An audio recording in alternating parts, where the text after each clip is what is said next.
ጤና ይስጥልኝ እንደምን አላችሁ? ይህ ጋሞ ቴሌቪዥን ነው። ሳምንታዊው የፈርጦች ፈለግ እነሆ አሁን ተጀምሯል።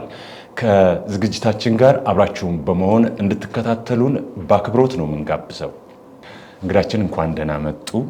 እንኳን ደህና ቆያችሁ።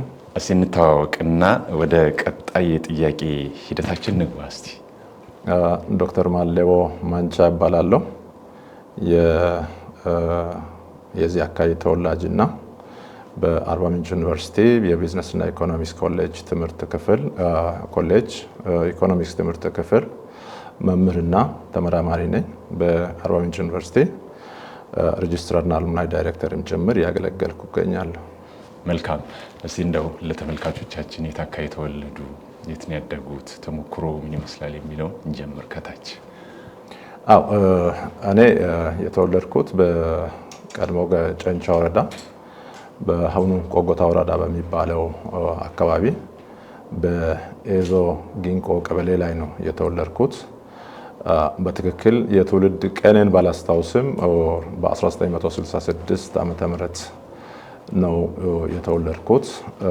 ያደግኩትም እዛ አካባቢ ላይ ነው። እንደ ማንኛውም የጋሞ አካባቢ ልጆች አስተዳደግን ተከትሎ ያደግኩ ነኝና አንደኛ ደረጃ ትምህርቴንም እዛው በኤዞ አንደኛ ደረጃ ትምህርት ቤት ተምሬያለሁ። መለስተኛ ሁለተኛ ደረጃ ትምህርት ቤት በጨንቻ ወረዳ በጨንቻ መለስተኛ ሁለተኛ ደረጃ ትምህርት ቤት፣ ሁለተኛ ደረጃ ትምህርትንም በጨንቻ ሁለተኛ ደረጃ ትምህርት ቤት ተምሬያለሁ። ከዛም 1986 ዓ.ም ሐዋሳ ጤና ሳይንስ ኮሌጅ በጤና ባለሙያነት በዲፕሎማ ፕሮግራም 2 ዓመት ተከታትዬ ተመርቄያለሁ። ከዛም ከተወሰኑ ጊዜ በኋላ ወደ ኢትዮጵያ ሲቪል ሰርቪስ ዩኒቨርሲቲ ገብቼ በኢኮኖሚክስ ትምህርት የመጀመሪያ ዲግሪን ተመርቄያለሁ። በመቀጠልም የሁለተኛ ዲግሪንም በዛ ዩኒቨርሲቲ በዴቨሎፕመንት ኢኮኖሚክስ ተመርቄ ሶስተኛ ዲግሪን በህንድ ሀገር ከሚገኘው ፓንጃብ ዩኒቨርሲቲ አሁንም በዴቨሎፕመንት ኢኮኖሚክስ ወይም በልማት ኢኮኖሚክስ ተመርቄያለሁና በአጭሩ ትውልድና ትምህርት ዝግጅት ይሄን ይመስላል።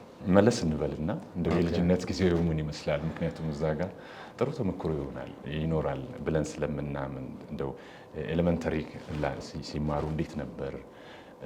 ቤተሰብ ጋር ያለውት ግንኙነት ከጎረቤት ከልጆች እንዴት ነው ያደጉት? በተለይ እኔ እንደ ማንኛውም የጋሞ ልጅ በአካባቢው ላይ ከአርሶ አደር ቤተሰብ የተወለድኩ ነኝ። አባቴም እናቴም አርሶ አደሮች ናቸው። እኔም እንደ ማንኛውም አርሶ አደር ቤተሰብ ልጅ የመጀመሪያ አካባቢ ላይ የነበረኝ አስተዳደጌ በልጅነቴ ነው ትምህርት ቤት የጀመርኩት። ምናልባት እንዳው እንደ መሰረቱንም ትንሽ ባስታውስ ጥሩ ይመስለኛልና 1972 መሰረተ ትምህርት የሚባል ነበር። የዛን ጊዜ ገና እድሜ 6ኛ ዓመቴን እየጨረስኩ ነው ያለሁት። መሰረተ ትምህርት የሚሰጥበት ቀበሌው ላይ ቅርብ ላይ ነበር። ታላቅ እህቴ የዛኔ መሰረተ ትምህርቱን እንድትማር እንትን ይላል። ያው አስተዳደገ የግድ የምትከታተለኝ ታላቅ እህቴ ነበረችና እሷ መሰረተ ትምህርት ቤት በምትሄድበት ጊዜ እኔም አብሬ እሄድ ነበር። ያው ሌላ ቤት እናትና አባት ወደ ስራ ሲሄዱ ቤት ላይ ሌላ የሚቆየውም አልነበረኝም እና በ6ኛ ዓመቴ መሰረተ ትምህርት ክረምት ነበር አስታውሳለሁ። ጊዜውን ከኋላ ያው ጊዜው ክረምት መሆኑን 1972 ሐምሌ አካባቢ ነው ይመስለኛል እና በዛን ጊዜ ትምህርት ቤት ሲሄድ ይከታተል ነበር። ይማሩ ነበር ማለት ነው። እዛው እግረ መንገዱን የሚማረው እኔ አልነበርኩም፣ ግን የሚማረው እኔ ሆኜ ተገኝቻለሁና ደብተር እስክሪብቶ ምናምን ይዘው፣ ምክንያቱም መሰረተ ትምህርት በአብዛኛው የጎልማሶች ይመስለኛል ባልሳሳትና የዛን ጊዜ የነበረው መሰረተ ትምህርት ለጎልማሶች ብቻ ሳይሆን ወጣቶች የሚማሩበት ፕሮግራምም ነበረ። ልጆችም እንዲማሩ የተደረገበት እድሎች ነበሩና 1972 ላይ እኔ የነበርኩበት ጊዜ ልጆች የነበሩበት፣ ጎልማሶች እንደገና ደግሞ ከሰዓት በኋላ ፕሮግራም አለ። የልጆቹ ጠዋት ፕሮግራም ነው የነበረበት አካባቢ ላይ። ስለዚህ ያን አጋጣሚ ሲጠቀም መጀመሪያ አካባቢ ላይ ለትምህርት አልነበረም። ከኋላ ቀስ በቀስ የተከታተልኩ ሲሄድ ከሚማሩት ልጆች የተሻለ አይነት ነገር መረዳት ሲጀምር አስታውሳለሁ። በአሁኑ ጊዜ የት እንዳለ ባላውቀውም ክፍል የሚባል አስተማሪ ነው። ራሱ ደብተር ገዝቶ አመጣና ተማር አለኝ። የመሰረተ ትምህርቱ አስተማሪ የነበረው ጀመርኩ። ጥሩ እንትን አልኩና ስለዚህ ኢሚዲየትሊ ሪኮመንዴሽን የተሰጠው ወደ መደበኛ ትምህርት ቤቱም ያው ከተማው ቅርብ ነበርና ትምህርት ቤት በ6ኛ ዓመት መጨረሻ ወር 7ኛ ዓመት መጀመሪያ ላይ 1973 ዓመተ ምህረት ጀምሬያለሁ። ከመሰረተ ትምህርት እንዲገቡ ስለተደረገ ነው። ኢሚዲየትሊ ወዲያው ነው ምናምን ነበር። እንዳው መስፈርቱ እድሜም ብቻ ቢያጥርም ቢረዝምም አንድ ህፃን በእጁ እንደዚህ ባናቱ አሳልፎ ጆሮውን ካልነካ አይገባም ነበርና እርሶ እዛ ባስገኙት ውጤት ነው በቀጥታ የገቡት እሱ ጋር እንዴ? አው መሰረተ ትምህርቱ ላይ ነበረኝ ፐርፎርማንስ ነበረ። ሁለተኛ እንደገና ደግሞ 6ኛ ዓመቴንም ጨርሻለሁ። 66 ነው የተወለድኩት። 7ኛ ዓመቴንም ጀምሬያለሁ። በዛ 7ኛ ዓመት ውስጥ ያለው ነው የገባሁት። እድሜውም ለትምህርት ደርሷል። እነዚህ ቼክ አፖችም በእርግጥ በዛን ጊዜ ትንሽ ከሚባሉት ልጆች ውስጥ ነኝ አንድ ደረጃ ሲገባ ለትምህርት በእርግጥ ይሄ እጅ እንትኑ ቴስት አልተደረኩም። ቢደረግም ለማልፍ ይመስለኛል እና ጎበዝ ስለሆኑ ያለፉት እሱን ፈተና ከዛ አንድ ደረጃ ትምህርት ቤት 1973 ዓመተ ምህረት ኢሚዲየትሊ ጀመርኩኝ። እንደተባለውም ያው እነዚህ የፊደል ቆጠራው መሰረተ ትምህርት ላይ በብዛት ስለሄድኩበት ኢሚዲየትሊ ልክ ትምህርት ቤት ሲገባ ለመጀመሪያ ጊዜ የተፈጠረው ያው 2 ወር ነው ምናምን አካባቢ ላይ የዛን ጊዜ እንትን ነበር ከክፍል መዝለል ነበር። ወዲያው ወደ 2ኛ ክፍል ገብቼ አንደኛ ክፍል ግማሽ ዓመት ተምረው ይመስለኛል። ግማሽንም ያጠቃልልን አይመስለኝም። መጀመሪያ አካባቢ ላይ ቼክ ተደርጎ አንደኛ ክፍል ደረጃ ጋር የሚመጣጠኑ ፊደል ቆጠራ ላይ የማይቸገሩ ልጆችን ፈተንኩ እና ኢሚዲየትሊ ወደ 2ኛ ገባው። ከ2ኛም ከዛ በዛውን ዓመት ወደ 3ኛ ክፍል አልፌ ነው እየቀጠልኩት። ክፍል ሲሄዱ ግን እዚህ ጋር አንደኛን ተመሩ ሁለተኛ ላይ ሲሄዱ ሁለተኛ ላይ ያንኛው ሲስተር ስላልተማሩ ሁለተኛውን ነው የሚቀጥሉት። እንደዚህ አይነት አልከበዶትም? እንዴት ነበር? አው ልጅነቱም አለኝ እንደገና ደግሞ የዛ ጊዜ ፍላጎቱም አለኝ። ከስር እንደገና ደግሞ ከመሰረተ ትምህርት ጀምሮ ሰዎች ያበረታቱኝ ነገርም አለ። አንዳንዴ ይሄ የመሰረተ ትምህርት መጽሐፎችን ተሰባስበን ይሄ ኢንካሬጅ ማድረግ በጣም ጠቃሚ እንደሆነ እዚህ ላይ ምናልባት ማስታወስም ጥሩ ይመስለኛል። እና ሰፈር ላይ በዛን ጊዜ ትምህርት በደንብ አልተስፋፋም። ኢቭን የሆኑ ደብዳቤዎች ሲመጡ አንብቡ ትርጉሙ ላይ ብዙ እንትኑ የለኝም፣ ግን ከፍ ብዬ ማንበብ ራሱ በጣም ደስ ይለኝ ነበርና ሰዎች የሆነ ነገር ሲመጣ እስቲ አንብብ፣ ይሄ ከአካባቢው ያው ሸማኔዎች ያሉበት አካባቢ ላይ አማርኛ ይችላሉ፣ እኔ ካነበብኩ ሰዎች ይረዳሉ። ከአዲስ አበባ የሚመጡ ነገሮችንም ሁሉ በአማርኛ ማንበብ ጀመርኩ። ስለዚህ አካባቢ ላይ የነበሩ ሰዎች አስተዋጽኦም ለትምህርቴ በጣም ትልቅ ነው ብዬ ገምታለሁ። ምክንያቱም ያበረታቱኝ ነበር። ጎበዝ ነው ትምህርት ቤት ይግባ የሚል ቤተሰቡንም ትንሽ ትምህርት ላይ አቴንሽን እንድሰጥ ወይም ትኩረት እንድሰጥ ይገፋፉ ነበርና ለአሁኑ ትምህርት የዛን ጊዜ የነበረው መሰረተ ትምህርትና ከመሰረተ ትምህርቱን ተከትሎ ማህበረሰቡም ጋር ቶሎ ፈጥኜ የማንበብ ችሎታ ማምጣቴ እንደገናም ደግሞ የአካባቢው ሰዎችም እንዲማር የገፋፉኝ ነገር ቀላል አይደለም ብዬ ገምታለሁ። ተከታይ ምናልባት ተጨማሪዎቹን ላነሳ ይችላለሁና በዚህ ልክ ነው የሄድኩበት። በዛውም አሁን ቀደም እንዳልኩት ከ2ኛ ወደ 3ኛ ክፍል ሄጃለሁ። ትምህርቱንም የአንደኛ ደረጃ ትምህርቴን በሚማርበት ጊዜ ያው ጥሩ ከሚባሉ ተማሪዎች ጋር ነኝ።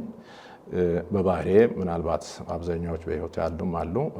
ትምህርት ላይ በሚኖርበት ጊዜ በተቻለ መጠን ከሌሎችም ጋር እየተጋገዝን የተማርንበት እኔ በተፈጥሮዬ ይሄ መጠያየቅ እንደገና ደግሞ ከስራ አብረውኝ የሚማሩ ልጆች ጋር ሌላውን ለምሳሌ ስናጠናም ስናስጠናም ወደዚህ ጥያቄ የጠየቁ አብሮ እየተጋገዙ መሄድ አስፈላጊ እንደሆነም በትምህርት ቤት እንትኔ ላይ ተሞክሮ ይሄን ያሳያል። ከዚህ በተጨማሪ እንደ ማንኛውም የአርሶ አደር ልጅ ያው ትምህርት ቤት በነበርኩበት ጊዜ በእርግጥ በትላልቅ እርሻ ላይ ዘልቄ የገባሁበት አጋጣሚ ባይኖረኝም እንዴት ሳይገባ ቀረ? እንደው እዚህ ጋር ያዝ ላይ አድርጉልኝ እፈልጋለሁ። ምክንያቱም ያኔ ቤተሰብ የልጆቹን እርዳታ ይፈልጋል፣ እርግጥ እንዲማሩም ይፈልጋል እና ቢያንስ በተወሰነ ሰዓት የትምህርት ሰዓቱን የሚሻማ ያቅሙን ያህል ስራ መሰጠቱ አይቀርም ብዬ ነው። አይ ከዛ ነፃ አይደለም። ትልቁን ወደ እርሻ ውስጥ አልገባውበትም እንጂ ምናልባት እርሻ ውስጥ አልገባውም ማለት አይደለም። ይሄ ትንሽ ትልቅ የሚለውን ቃል የተጠቀምኩት ለዛ ነው። እንደ ማንኛውም አካባቢ ልጅ ከትምህርት ሰዓት ውጪ በእርግጥ የዛኔ አንደኛ ደረጃ ስማር ልጅነቱም አለኝ፣ ግን ድንች ኮትኩቼ ነው ያደግኩት። እንደገና ደግሞ ከብቶችን አግጃለሁ። በተቻለም ከትምህርት ሰዓት ውጪ ባሉበት ጊዜ እነዚህ የእርሻ ስራዎች ናቸው፣ ቤተሰብን የመርዳት ስራዎች ላይ። ከዛ ውጪ አይደለም። ሌሎችም ያው ኢብን ቤተሰብን በውሃም ጭምር በጀሪካን እዛን ጊዜ ጀሪካን አጋጣሚ አካባቢ ላይ ነበረ፣ ከአዲስ አበባ ጋር ንክኪ ያለበት አካባቢ ነው። ስለዚህ ውሃም ጭምር በጀሪካን ያመላለስኩ ነበር።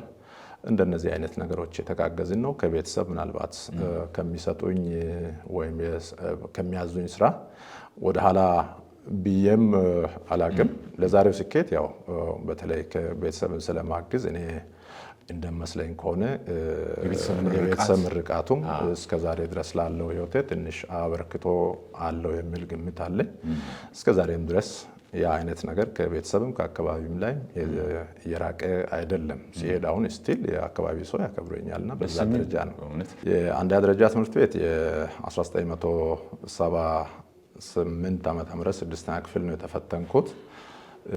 እንደው ያለው ጉጉት በእርግጥ በዛን ጊዜ የነበረው ጥናት በጋራ ማጥናቱ ሁኔታ የዛን ጊዜ ወደ 5ኛ 6ኛ ክፍል አካባቢ ላይ ነው የተጀመረው። እንደ ዛሬው አይመስለኝም። በጣም ጉጉቱ ነበረኝ ለትምህርትና ከአባቴ ቤት ወይም እኔ ከኛ ቤት እስከ ትምህርት ቤቱ ድረስ ያለው መንገድ ብዙም ሩቅ አልነበረም። አንደኛ ደረጃ በጣም ቢበዛ 15 ከ20 ደቂቃ ነው የሚያስኬደው፣ ቅርብ ላይ ነው ያለው። ሚኒስትሪ ፈተና ጊዜ የሚገርመው ነገር ካለን ጉጉት አንጻር በጊዜ ተፈትኖ ውጤት ከማምጣት አንጻር ከነበረን ጉጉት ወጣ ብለን ከተማ ትምህርት ቤት አካባቢ ላይ ያደርግንበት ሁኔታ ሁሉ አለና ምን ያህል ለትምህርት ያለን ጉጉት አንደኛ ፈተናው እንዳያመልጠን፣ ሁለተኛ እንደገና ደግሞ አብረው ማታ እየተጠያየቁ ለማድረግ በዛ እድሜ ላይም በጣም ትላልቅ ሰዎችም አሉ ከልጆች መካከል በወቅቱ የነበሩ ውስጥ በእድሜም ልጅ ነኝ። በእርግጥ ግን ሁላችን ተሰብስበን የዛን ጊዜ የቀድሞ ሚኒስትሪ ጭምር እያየን ያደርንበት እንደገና ደግሞ ሰዓቱም የሚያልፍብን አይነት ነገር ጉጉትም ጋር ጭምር እዛው አካባቢ ላይ አድረን የተፈተንበትን አስታውሳለሁ። ከዛ ቀጥሎ መለስተኛ ነው። መለስተኛ ሁለተኛ ደረጃ ትምህርት ቤት ያው ጥሩ ከፍተኛ ውጤት አምጥቼ ነው ወደ ጨንቻ ሁለተኛ ደረጃ ትምህርት ቤት ወደ መለስተኛ ሁለተኛ ደረጃ ትምህርት ቤት የገባ ነው። ያው ጨንቻ መለስተኛ ሁለተኛ ደረጃ ሚኒስትሪ ያለ ባልሰሳት አይደል? የቅድም ያልኩት 6ኛ ክፍል ሚኒስትሪ ነው። ኤዞ ላይ የተፈተንኩበት ነው። እስከ 6 ነው የዛን ጊዜ። በዛን ጊዜ አሁን ቆጎታ ወረዳ ተብሎ በሚጠራው አካባቢ ላይ ብቸኛው እስከ 6 ትምህርት ቤት ያለው ትምህርት ቤት ያ ትምህርት ቤት ብቻ ነበርና በእርግጥ ቁጥሩም በጣም እንደ ትምህርት ቤቱም ቢበዛ ከ1 እስከ 6ም ከ300 በላይ ተማሪዎች ያልነበሩበት ጊዜ ነው። በዛ አልፈን ነው ወደዚህ አይነት የመጣ ነው። አሁን ወደ መለስተኛው ሲመጣ 1979 ዓመተ ምህረት ነው የመለስተኛ ሁለተኛ ደረጃ ትምህርቴን የጀመርኩት። እዛም በነበረ ጊዜ ከአካባቢ የመጣንም ልጆች አለን። ከተለያዩ አካባቢ የመጡ ስብጥሩም የተሻለ ብዙ ሆነን ከዶኮ አካባቢ ከዲታ ወረዳ እንደገናም ደግሞ ከዶርዜ አካባቢ ከምዕራብ አባያም ጭምር ከደጋው አካባቢ ያሉ ልጆች ጋር አብረን ነው እየተማር ነው። የዛም ጥናት እንትናችን አንዳንዴ በግሩፕ አንዳንዴም በግል ያጠናን የሄድንባቸው አሉ። ከግሩፕም የተጠቀምናቸው በርካታ ናቸው። አንዱ ከአንዱ ይማራል። የአሁኑ ትውልድ በተለይ መጠቀም ያለበት አንዳንዴ አንተ የምታውቀው ነገር አለ፣ እንደገና ደግሞ አንተ ማታውቀው ነገር አለ፣ ሌላ ጋር ያለ ነገር አለና ይሄን ማዋሃድ በጣም አስፈላጊ ይመስለኛልና በእንዲህ አይነት ሁኔታ ነው ከመለስተኛ ጀምሮ የመጣንበት እና ስለዚህ 79 እና 80 መለስተኛ ሁለተኛ ደረጃ ትምህርት ቤት ተምረን ያው ከዛም ወደ ጥሩ ውጤት በማምጣት ወደ ከፍተኛ ሁለተኛ ደረጃ ትምህርት ቤት ተሸጋግሬያለሁ። ግን አንድ ተሞክሮ አሁንም ማንሳት ጥሩ ነው። 1980 ልክ ትምህርት በሚጨርስበት ጊዜ ያው እስከዛ ድረስ ከኤዞ እስከ ጨንቻ ድረስ በእኛ በልጅ ጉዞ ወደ 2 ሰዓት ተኩል አካባቢ ነው የሚፈጀው ትምህርት ቤት ስንመጣ። ሳምንት ጨንቻ ከተማ ላይ ነው የምንኖረው። ሳምንቱ መጨረሻ አርብ ወይም ቅዳሜ ወደ ቤተሰብ እንሄዳለን። ስንቅ ይዘን እንመጣለን። የዛን ጊዜ እንግዲህ ስንቅ ይዞ ሳምንት እዚህ ቁጭ ብለን ነው የተማርነው።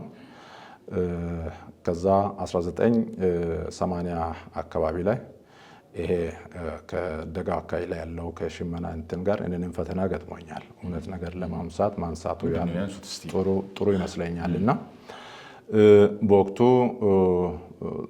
አንደኛ ትምህርቴ ላይ ደህና ነኝ። ከዛ ጊዜ ከነበሩ ከክፍል ተማሪዎች ጋር ያው አንደኛ ነው መውጣውና ኢሚዲየትሊ ምንድነው የተፈጠረው? ትንሽ ያመኛል።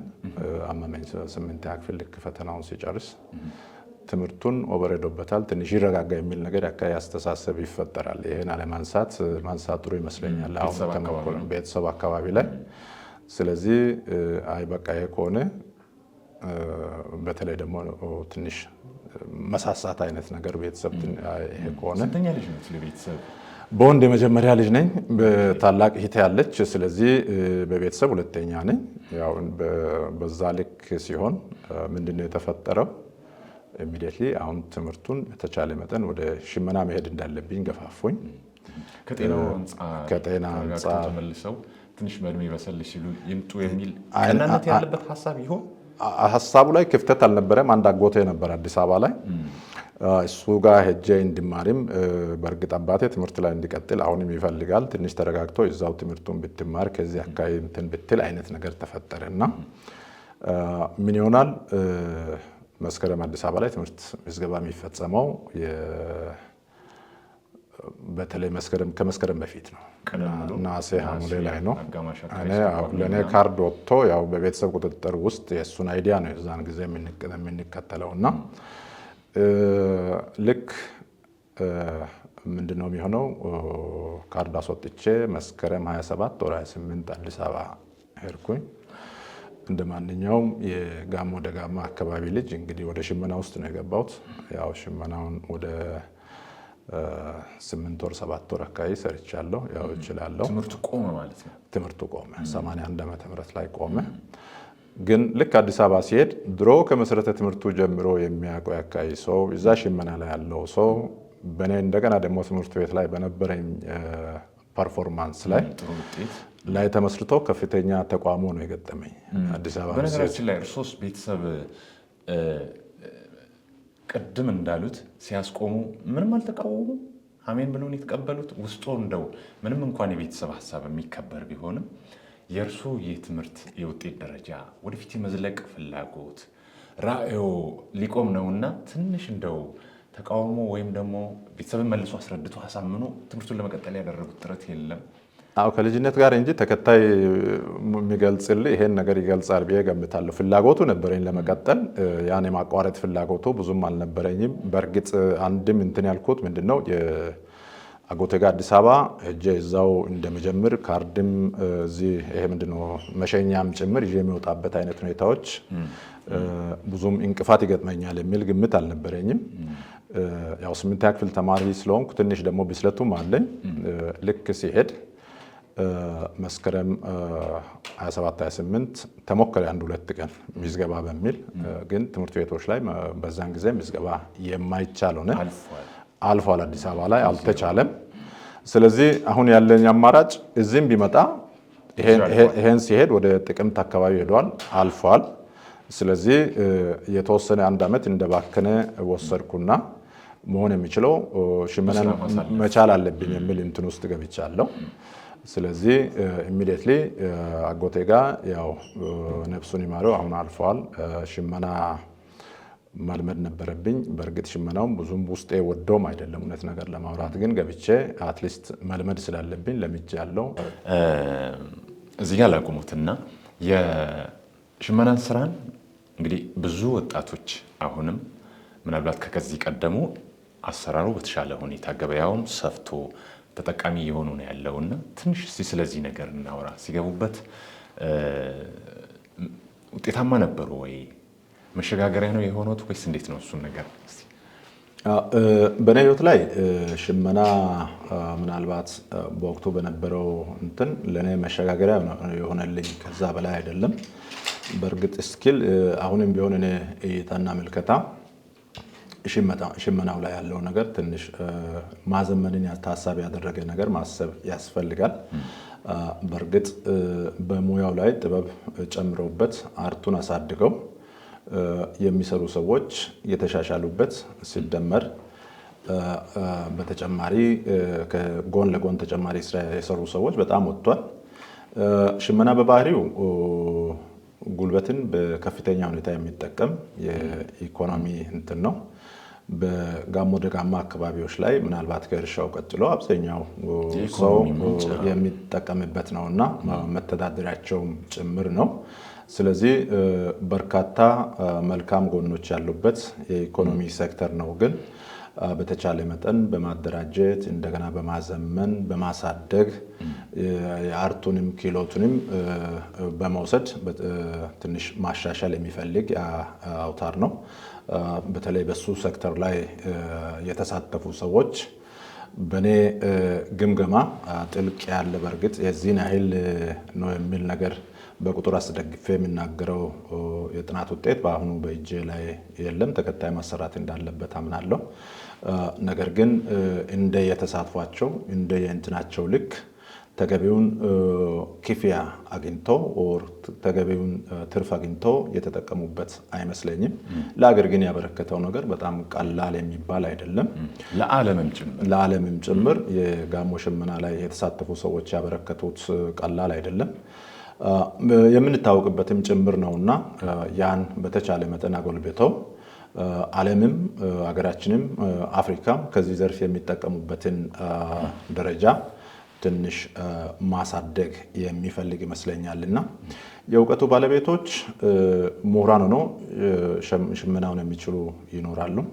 ቴክኖሎጂ አካባቢ ላይ ያሉ ሰዎች ይኖራሉ።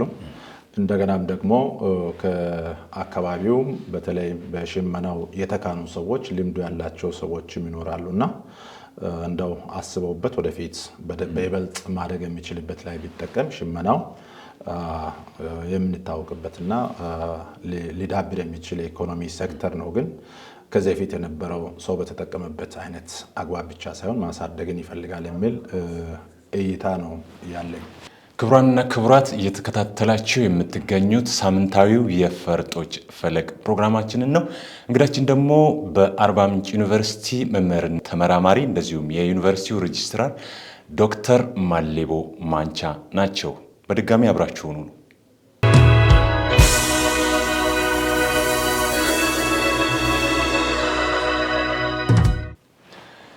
እንቀጥል ዶክተር። እንዴት ተመለሱ ወደ ትምህርት ህይወት? ከዛ ቅድም እንዳነሳሁት ወደ ሚያዝያ አካባቢ ላይ አሁን ያው ትምህርት ቤት ምዝገባ ያው በተለይ ነሐሴ መጨረሻና መስከረም መጀመሪያ ላይ መሆኑ ስለማቅ ቤተሰብ ጋር መመለስ እንዳለብኝ አሰብኩና የመጀመሪያ ምክር ሀሳብ ያቀረብኩት የዛን ጊዜ አብራኝ ላሳደገችኝ የዛው አዲስ አበባ ላይ ላቆየችኝ ለአስካለ የምትባል ነፍሷን ይማር አሁን አልፋለች። አይ ከዚህ በኋላ ወደ ትምህርት ሄዳለሁ የሚል ነገር እንትን አለ። እኔ ደግሞ ሽመናው ላይ እንትን የተወሰኑ ወደ 1-3 ጋቢ በሳምንት ማምረት ጀምሬያለሁ። ስለዚህ በኢኮኖሚው ላይ ለዛ ቤተሰብ ማበረክቶ አለ እና ይሄ ሲሆን ትንሽ መምጣቱ ቀላል አልነበረም። ተቋሞ ገጠመኝና መቀጠል አለበት የሚለው እሷ እኔ መመለስን ደስተኛ ናት።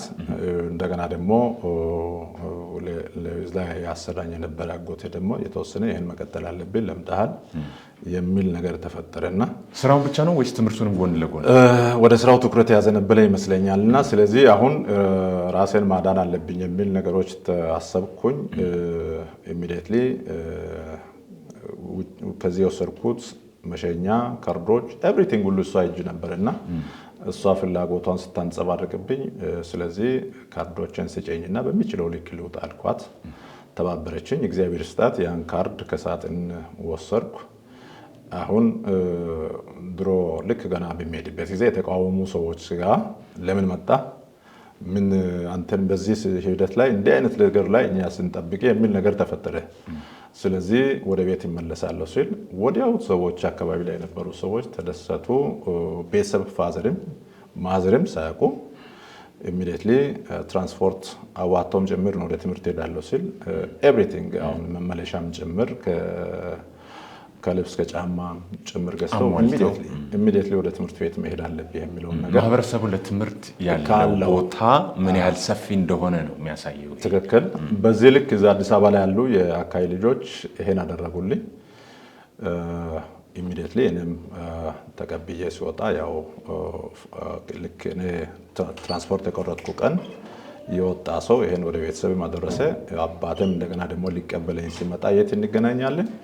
መንገድ ላይ ተገናኘን። የት ነው ተገናኘን? የዛኔ እንትን የምንወርደው በአዲስ አበባ የምንሳፈረው ዋጅፎ ላይ ነው። በዛ በእግር ነው የሚወረደው። አንዳንዴ ይሄ ትራንስፖርት እንትኑ ብዙ ጊዜ ወደ አርባ ምንጭ በጣም የተስፋፋ አይመስለኝም እና ዋጅፎ ላይ እንወርድና ወደ ላይ እንወጣለን ወደ ደጋው ጨንቻ አካባቢ ላይ እሱም ዋጅፎ እኔም ዋጅፎ ለሁለት ተገናኘንና ስለዚህ ሲመለሱ እሳቸው ሊቀበሉ ሲመጣ አስፈርቶ በቃ መቆም አለበት ወደ ትምህርቱ መምጣት አለበት። ስለዚህ አባቴ ፍላጎትም የቤተሰብ ፍላጎትም የነበረበት ነው። ተነጋግራቸዋል በስልክ ወይስ እንደው በአጋጣሚ ነው? አይ ስልክ አክሰስ አልነበረም የዛን ጊዜ ስልክም አልነበረም። ልክ እኔ ከዛ ቤት ወጥቼ ይሄን እንደሚመለስ ትራንስፖርት እንደተቆረጠልኝ ቅድሚያ ያለው የዛን ጊዜ ወደ አካባቢ የመጣ ሰው ኦልሬዲ ወጥቷል እየመጣ ነው የሚል ነገር ሲመጣ መቁረጥን አያውቅም። ወደ ትምህርት ለመመለስ እንዳለ ያሰበና ሲመጣ ያው ሁለታችንም ዋጅፎ ተገናኘን። እሱም እንግዲህ ስንገናኝ ትንሽ ተለቃቀስን። አየ ያው የትምህርት ጉጉተንም አየ። ከዚህ በኋላ የትኛውን በቃ ትምህርቴን መቀጠል አለብኝ። ስለዚህ ፊት ያለው ነገር የጤና ሁኔታ ነው አረጋጋኝ። ይሄን መቀጠል እንዳለብኝ እኔም ኃላፊነት ወስዳለሁ የሚል ነገር መተማመን አለ። ኢሚዲየትሊ ክላክ ትምህርት ሰዓት ሲደርስ 1981 ዓመተ ምህረት ይሄ ባከነ 82 9ኛ ክፍል ጀመርኩ እና እስከ 1985 ሁለተኛ ደረጃ ትምህርት ቤቴን ጨርሻለሁ ማለት ነው። እንዴት ምን ውጤት ይዘው ነው ወደ ዩኒቨርሲቲ የገቡት? የመጀመሪያ ላይ ምናልባት ቀጥታ ወደ ዩኒቨርሲቲ አልገባም። እኛ 1985 አካባቢ ላይ ነው የጨረስኩት። በወቅቱ የነበረን ጨንቻ ሁለተኛ ደረጃ ትምህርት ቤት የማይካድ ጎበዝ የምንባል ተማሪዎች ነን። እስከ ዛሬ ድረስ ብዙዎች ከዛ በኋላ ወጥቷል ጓደኞች የነበሩ። በእርግጥ ከኦልም ደረጃ የምንወጣ ልጆች ነበርን። በወቅቱ የነበረው 1983 አገሪቱ ላይ ከነበረው ፖለቲካ ጋር ትምህርቱ አሰጣጡም ክፍተት ነበረበት። እንደገና ደግሞ 1984ም እኛ 10 እና 11 ላይ በሚገባ የተማሪን አይመስለኝም ከ1982ቱ በስተቀር። ከዚህ በተጨማሪም በኔ ህይወት ተሞክሮ ማስታወሰው ምንድነው እንደዛሬው የማጣቀሻ መጽሐፍት በሚትፈልገው ልክ አታገኝም። አስታውሳለሁ ክፍል ላይ የምንፈተናቸው ነገሮችም መምሩ በሚያመጣቸው እንትኖች ላይ ነው። ማትሪክ ላይ የነበረው ዝግጅትም በዛ ልክ እየሄዱ ናቸውና መጨረሻ ትምህርት ቤቱን ትምህርት ያጠናቀቅን ልጆች ላይ ቀጥታ ዩኒቨርሲቲ መግቢያ ውጤት አምጥታ ያመጣ አንድም ተማሪ አልተፈጠረም በእኛ ባች። እጅግ በጣም አሳዛኝ ነገር ነበር። ብዙዎች ዛሬ ላይ እንትን ያላቸው ኋላ ተፈትነን ያሻሽለን የመጠናቸው ብዙ ልጆች አለንና በእርግጥም ሳትሰሩ ቀርታችሁ ነው ወይስ እሱ ነገር አልተጣራም? ቁጭት የሚፈጥር ነገር ነው። ሌላ የማጣራት እንትኑ አልነበረም። ግን ጎበዘን የምንባል ልጆች እንደ ታሪክም ያመጣ ነው ምንድነው 2.4 ነው ያመጣ ነው አሉ ጓደኞቼ ዛሬ ላይ የሚታወቁ ዶክተር ደበረውስ ቀደበበ እነ አቶ ከተለ ካፌ አሁን አሜሪካ ላይ መጥቶ እዚህ ባለሀብት እየሰራ ያለው እና ሌሎችም ተማሪዎች በወቅቱ የነበርን ልጆች ስትሬት ያው 2.4 አመጣ። በወቅቱ ቀጥታ ከጨንቻ ሁለተኛ ደረጃ ትምህርት ቤት አልገባም። በእርግጥ በጣም ትምህርት ቤቱ ከሚጠብቃቸው ተማሪዎች ውስጥ ያለን ይሄ ነገር ተፈጠረ። እኔም ወደ ጤና ማሰልጠኛ ገባው። ሌሎችም ወደ ቲቲአይ ወደ ተለያዩ ቦታ ውስጥ ኢሚዲየትሊ ገባን 86 ላይ ሁላችንም ስንፈተን ተከታዩን አመት ደግሞ አንደኛ ማቹሪቲም አለ ሌሎች የማጣቀሻ መጽሐፍትን የማግኘት እድሉም ነበረን። በመምህራን ኖት ላይ መመስረቱ ትንሽ ተሻሻለ። መጽሐፍትን የመግዛት አይነት ነገርም አለ። አስታውሳለሁ በኋላ ስራ ላይ ሲኖር እንደገና ሲያነብ ለምሳሌ ጓደኛችን የነበረው ከተለ ካፌ ቦንኬ አካባቢ ልጅ ነው። እኔም ቦንኬ አካባቢ ላይ በኋላ በጤና ሰርቻለሁና አንድ መስራ አቁሞ መጥቶ ጭምር እኛ አካባቢ ላይ ሲያነብ ነበር። ኢሚዲየትሊ አንብቦ መጽሐፍትን ስታገኝ ሁሉም ፖቴንሻሊ አሁን ወደ 3.8 ወር 4 ይመስለኛል ያመጣው ወደ ሐረማያ ዩኒቨርሲቲ እንደዚህ የገባበት በቁጭት ማለት ነው። በቁጭት እንደገና ደግሞ አብሮን ከነበሩ ልጆች አሁን ሐዋሳ ዩኒቨርሲቲ ያስተማረ ያለ ዶክተር ደብረወርቅ ደበበ እንደዚህ አይነት ነገር ያጋጠመው ከኋላ አንብቦ በዚህ ልክ ኢሚዲየትሊ አሻሽለው የገቡበት አይነት ሁኔታዎች እኔም የዚህ ናይል እንትን ሳይኖር ኢሚዲየትሊ ከአመቱ በኋላ የማነበብ እንትኖች አግኝተን የተሻለ ከፍ ያለ የማትሪክ ውጤት ያመጣንበት ነውና ስለዚህ እዚህ ጋር አሁን አንድ ሰው በሆነ አጋጣሚ በተለያዩ ምክንያቶች ውጤቱ የሚጠበቀውን ያህል ባይሆንም እንደገና ሰርቶ ጥሮ ግሮ የሚፈልገውን ማምጣት እንደሚችል የእርሶና የጓደኞቹ ህይወት ያሳየ ይመስለናል። አዎ ትክክል ነው። አንዳንዴ አቅምህን ውስጥን ሁሉ ጊዜ መፈለግ መቻል አለብህ። አቅሜ ማድረግ የሚችለውን ነገር መንቀሳቀስ እንዳለብኝ ነው የሚሰማኝና በአንድ እንትን ተስፋ መቁረጥ እንደሌለብን ወጣቱ በተቻለ መጠን የዓለም ተሞክሮም ያሳየውም ይሄ ነው። ዓለም ላይ በብዛት አሁን ለምሳሌ ወደቁ ወይም አንድ ጊዜ ወርቆ ሁለትም ሶስትም አራትም ጊዜ ወርቆ የሆነ ፈተና ገጥሟቸው ያን ፈተና ተቋቁመው አልፎ ዓለም ላይ ቢሊየነር የሆኑ ዓለምን የሚመሩ ሰዎችም ያሉበት ሁኔታዎች ስላሉ ትልቁ ነገር ምንድነው መውደቅ ሳይሆን ከመውደቅ መማር መነሳት መማር መለወጥ ነውና በዚህ ልክ ብዙዎች አሁን ተሞክሯቸው ምናልባት ቅድም የጠቀስኳቸው ሰዎችም ሌሎችም በወቅቱ ከነበሩት በጣም የወጡ ጓደኞቻችን አሉ። የዛን ጊዜ አመት ግን ሁላችን ማዝነን ያለፍንበት ነገር ግን ተከታይ ሰርታችሁ የለወጣችሁበት ዓላማችሁን ያሳካችሁበት አይነት ሁኔታ ላይ ነው የምንገኘውና ይሄ የዛሬው ትውልድም ይሄ ነገር ሊገጥመው ይችላል። በትክክል ፈተናው ጊዜ አለ። ፈተና በትምህርት ላይ ብቻ ሳይሆን በምትሰራበት ቦታ ላይ እንደገና ደግሞ በምትውልበት ቦታ ላይ እንትን አለና በተቻለ መጠን ራስን ፈልገው ማግኘትና ወደ ተከታይ መሄድ አስፈላጊ እንደመስለኝ ያ ተሞክሮ ያሳያልና ስለዚህ ከዛ በኋላ ነው ወደ ጤና ወደ ተለያየ ፊልድ ሄደን ከዛ በኋላ ያሻሻልን የተፈተንን የመጣንበት። ወደ ስራ ህይወት የገቡት እንዴት ነው? እዛው ጋር ካቆሙት ጋር እንዲቀጥሉ። አዎ እኔ መጀመሪያ ቀደም እንዳልኩት ጤና ላይ ኢሚዲየትሊ ጤና ነው የሄድኩት 1986 ዓመተ ምህረት መስከረም ላይ ገባው። 2 አመት ማሰልጠኛ ቆየው እና ኢሚዲየትሊ እንደተመረቀን የዛን ጊዜ በክልሉ ስር ነበር ስልጠናውን የገባ ነውና ዞኑ ነበር ማነው ክልሉ ነበር የሚመድበው የደቡብ ብሔረሰቦችና ህዝቦች ክልል መንግስት ጤና ቢሮ ነበር የሚመድበው። በክልሉ የተማርን ተምረናል። ልክ ሲመጣ ያው ወደዚህ እንዳጋጣሚ ታሳውጣ ተመልሶ ይሄ ዞን ነው የደረሰኝ። በወቅቱ ዞኑ ጋሞ ጎፋ ወር ሰመኖሞ ወር ጋሞ ጎፋ ይሄ 87 መጨረሻ አካባቢ ነው መጨረሻ ነው ሰመኖሞ ይመስለኛል እዛን ጊዜ ሲጠራ የነበረው አደረጃጀቱ ወደዚህ መጣው። እዚህ እንደመጣው አሁንም እጣ ነው የምናወጣው። እጣ ሳነሳ የት ነው የሚደርሰኝ? ቦንኬ ወረዳ ደረሰኝ። ከዛ ቀጥታ ቦንኬ ወረዳ ከሄድኩ በኋላ ተመድቤ የሰራሁበት ለዛ አካባቢ ላይም 6 አመት ከምናምን ቦንኬ ገዘሶ ዛሬ አሁን የቦንኬ ወረዳ ዋና ከተማ ያለበት ቦታ ማለት ነውና በጤና ባለሙያነት እዛው ተመድቤ እውነት ነገር ለማውራት በህይወቴ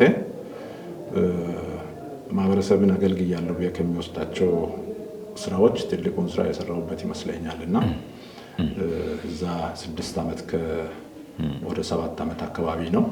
እንዴት ነው እንደዛ ሊሉ የቻሉት? ማህበረሰቡን ካገለገልኳቸው የተሻለ ነው ምለው በህይወቴ ብለዋልና ምንድነው እንደዚህ እንዲሉ ያስቻለውት?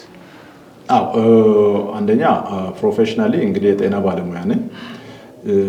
አቅሜ በሚችለው ልክ ሲመረቅ ቃለ መሃላ ፈጽመን ነው ወደ ማህበረሰቡ የምንቀላቀለው። ያለ ልዩነት አገለግላለሁ ብዬ ቃለ መሃላ ፈጽሜ ገብቻለሁ። እንደ አንድ ጋሞ ማህበረሰብ አባል ያ ቃለ መሃላ ሁልጊዜ ማፍረስ ለኔ ጎሜ ነው እና ከመሰረቱ ከልጅነት በምናድግበት ጊዜም ቀደም ከመነሻው እንዳነሳሁት አንዳንዴ ከትንሽነቴ ማንበብ በመቻሌ ልክ የሚነበብ ነገር ሲኖር ሽማግሌዎች ጋር ሁሉ ወርጄ አነብ ነበር በአካባቢው ላይ። ይሄን ሳነብ ሁሉ ከሽማግሌዎች ጋር የመገናኘት እድሉ ነበረኝ ከልጅነት ጀምሮ። ያ የሚያበረታቱኝ ነገር የሚመክሩኝ ነገር እንደገና ደግሞ አንዳንድ የአካባቢው ማህበረሰብ ባህል ምኑን የሚናገሩት ነገር ውስጥ ነበረ። በዛ ስሜት እንደገና ደግሞ ሰውን እኔ ቦንኬ ላይ በነበርኩበት ጊዜ ያው የቦንኬ ማህበረሰብ ይሄን የማየት እድሉም ይኖረዋል ብዬ ገምታለሁ። በልጅነቴ ከነበሩ ባለሙያዎች ጋር እዛ አካባቢ ላይ የመጣን ሰው እኔ እውነት ነገር ለማውራት ሰው በሽተኛ ወር ታሞ የመጣ ሰው በዛን ጊዜ ያለ ቡና ለመጠጣት አልገባም። ያን መስጠት የሚችለውን አገልግሎት ከጨረሱ በኋላ ወጣለሁ። በዛ ልክም ከእግዚአብሔር በታች ሊድኑ የሚችሉ ህይወቶችንም ያዳንኩ ይመስለኛል። እግዚአብሔር የማክሎበት ከእግዚአብሔር በታች። ከዛም በተጨማሪ አንዳንድ ጊዜ ሌሎች ባለሙያዎችም ነበሩ። ድጋፍ የሚፈልጉ ሰዎች እንደ ዛሬ አይደለም አካባቢው ማገልገል እንዳለብን የሚሰማኝን ነገር እዚህ ጋር ለማንሳት ነው። ስለዚህ ከዛ እንግዲህ እዛ አካባቢ ላይ በሚሰራበት ጊዜ ቅድም እንደጠቀስኩት ሰው ካለ ያው ቅድሚያ ድጋፍ ፈልጎ ነው የመጣው። ከቤቱ ተጨማሪ ድጋፍ እንዳስፈልገው የመጣን ሰው ማገልገል በሚገባው ልክ በሚችለው አቅም በተማርከው እውቀት ልክ አቅም የሚችለውን ያህል አገልግያለሁ ብዬ ገምታለሁ። ከዛም በተጨማሪ አንዳንዴ አሁን ከገጠሙኝ ነገሮችን ማስታውሳለሁና ያ የዛኔ መንገድ የለም ከዚህ እስከ እኔ የሚሰራበት ቦታ። ከዚህም ብትሄድ ከአርባ ምንጭ ብትሄድ በጣም 10 ሰዓት አካባቢ ነው የሚፈጀው። ከወረዳው ከተማ ገረሴ ነው። ከዛኔ ከገረሴ እስከዛም ቢሄድ 7-8 ሰዓት ይፈጃል። ስለዚህ እዛ ቦታ ላይ የመጀመሪያው እንግዲህ ብቸኛው ከእግዚአብሔር በታች ብቸኛው ሰው እርዳታ መስጠት የሚችለው ሰው አንተ ነህ። አካባቢው ላይም እንደዛም ደግሞ ከቦንኬ ብቻ ሳይሆን ይሄ ደጋማው አካባቢ ላይ አርባ ምንጭ ዙሪያ ወረዳ ተብሎ የሚጠራው አሁን ጋጮ ባባም ወደዛ መጥቶ ነው የሚገለገለው። ደግሞ ከላይም ከደረማለው ጉጌ አካባቢ የሚባሉ ከካምባ አካባቢ ላይም ሀሪንጋ ወደ ላይ ጮዬ የሚባሉ ኤሪያዎች ሁሉ ወደዛ መጥተው ነው የሚስተናገዱትና ስለዚህ ሰፊ ማህበረሰብ ነው። ብዙ ሰው ይመጣል። በቀን ውስጥ በጣም የለም ቢባል 30 እንደ ልክ እንደ አንድ በሆስፒታል መጀመሪያ ደረጃ ሆስፒታል ደረጃ ሰዎች የሚሞቱበት ቀናትም በብዛት አሉ። ደጋ ነው በእርግጥ የቆላ ባህሪ ያላቸው በሽታዎች በብዛት የሉም። ከቆላው ጋርም ግንኙነት ስላላቸው አልፎ አልፎ ይከሰታል። እነዚህ ሰዎችን አገልግሎት ሰጥቻለሁ የሚል በሙሉ ድፍረት መናገር የሚችለው ነገር ነውና ማህበረሰቡን በሚወጣበት ጊዜ በዛ ልክ ነው የሸኘኝ የመረቀኝ። ለኋላው ህይወትም አስተዋጽኦ አለው ብዬ ገምታለሁ። በዛ አካባቢ ላይ በሚሰራበት ጊዜ ምናልባት ለአሁኑም ትውልድ ይጠቅማል ብዬ የሚገምተው ይሄ 8 ወይም 10 እና 10 ከዛ በላይ ሰዓት የሚጓዝበት ቦታ ላይ ሌላ ተጨማሪ አማራጭ ሕክምና በሚፈልጉበት ጊዜ ወደ ተከታዩ ነው ሪፈር የምታደርገው። አምቡላንስ የለም። እንግዲህ ያለው አማራጭ ወይም እሱ ላይ ተጨማሪ እግዚአብሔር ገብቶበት መዳን ሌላ ነገር ነው የሚፈጠረውና 1-2 ኬዞችን አስታውሳለሁ። የግድ በአሁኑ አቋራጭ ምናልባት የሙያ ነገር ይሆናልና እኔም ከሙያው አሁን ርቄ ያለውና አይቢ ላይ መሆን አለባት። የተወሰነ ፍሉድ ያስፈልጋል፣ የተወሰነ ድጋፍ ያስፈልጋል። እኛ እዛው አለን፣ ሌሎችም ከኔ ጋር የሚሰራው አለ። ማገዝ እንዳለብኝ ይገባኛል። ስለዚህ 10 ሰዓት ሙሉ አይቢ ተሸክመን 40 ምንጭ አምጥቼ ሪፈር አድርገን ህይወት የተረፈበትን አስታውሳለሁና እንደነዚህ አይነት ነገሮችን በምንድን ነበር ያኔ አምቡላንስ እንደሌለ አንስተዋል። በቃ ሰው ተሸክሞ አንተ ደግሞ እንትኑ አጠገብ ላይ ሌላ ተጨማሪ 2 አይቢ ነበረን። ይሄ በደም የሚሰጠው ፍሉድ ማለት ነው። 1-2 ሰዎችን በህይወት መጥተው አሁን የተጠበቀው ያው ከደረሰች ድረስ ምን እናርግ ምን ያህል እናንተ የሚቻላችሁን ሁሉ አድርጋችሁ የሚቻለንን አድርገናል። እዛ ከዛ በላይ መሄድ አንችልም። ምንም እናደርገው ነገር የለም። በትክክል የሚጠበቀው ይሄ ነውና ማስታውሰው 2 ጊዜ ነው። አንድ ጊዜ ሌላ ያው 10 ሰዓት መንገድ እንደዚህ ከእንትኑ ላይ የራሴን ዘዴ ተጠቅመ ፍላጎትን ውስጥ ያለ ነገር አምጥተቆ ከዚህ ከሰበሰቡት ቃሬዛ ጋር እንትን አስረ ሰቅለ እንደገና ደግሞ ቼክ ያረክ ያው ሞትም ከተከሰተ ተማምነን ወደ ኋላ ለመመለስ ተማምነን አምጥተን እግዚአብሔር አላሳፈረኝም። እዚህ አርባ ምንጭ ሆስፒታል ደርሶ ከዛ ድኖ የተመለሱበት አይነት ሁኔታዎች አሉና በእግር ነው ማለት ነው። በእግር ነው 10 ሰዓት ሰው ይሄን ደግሞ ሰው ተሸክሞ ያመጣልና ትልቅ መስዋዕትነት ነው። እንደነዚህ አይነት ነገሮችን ሳስብ ይሄን ማገልገል መልካም ነው የሚል ነገር አለኝና ተከታይ አሁን በየዘርፉ ያለው ሰው ባለሙያውም ጭምር ባለን ቦታ ላይ ማገልገል ያስፈልጋል የሚል ነገር አለኝና ከዛ የተመረኩት ምርቃት ቀላል አይደለም። ከማህበረሰቡ እንደገና ደግሞ አጋጣሚ አግብቼ ሲመለስ በዛ ሰሞን ነበር ትዳር የመሰረቱት። ከዛች አካባቢ ላይ ነው እንትን ያልኩት። አግብቼ ወደ አካባቢው ሲሄድ የተደረገልኝ አቀባበል ከጫፍ እስከ ጫፍ ቦንኬ አካባቢ ሰው ባልታ ገበያውን አይታወቃላችሁ። ይሄ አሁን ያለበት የዛኔ ሳር ነው ቦታው። ሙሉ ፈረስ መጥቶ ልክ አንድ ትልቅ ባለስልጣን እንደ ባለስልጣን የዘሩትን ነው ያጨዱት። ስለዚህ እንደነዚህ አይነት ነገሮች አካባቢ ማህበረሰብ ማገልገል በጣም ጠቃሚ እንደሆነ ነው የምረዳውና ስለዚህ እኔም እስካሁን ድረስ ካዩአቸው ኢሚዲየትሊ ምናልባት አሁን አስተምራለሁ። ብዙ በየቦታው በየባንኩ በየእንትኑ ተማሪዎች አሉ። እነሱን ስታይ የምትረካውና ይሄን የምትረካውን እርካታዎች አሉ። ግን ይሄኛው ደግሞ ከህይወት ጋር የተገናኘ እስከዛሬ ድረስ የሚያመሰግኑኝ አይነት አገልግሎት እዛ አካባቢ ላይ አገልግያለሁና ወደ 7 ዓመት 6 ዓመት በጤና ባለሙያነት ሰርቻለሁ። ቀላል አይደለም።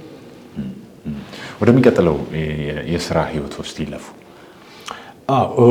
ከዛ በኋላ ያው ልክ ኢሚዲየትሊ ወዴት ነው ያው ወደ 1993 መጨረሻ ላይ ነው 87 መጨረሻ ገብቼ 93 መጨረሻ ላይ ነው ከቦንኬ ወጥቼ በዝውውር ወደ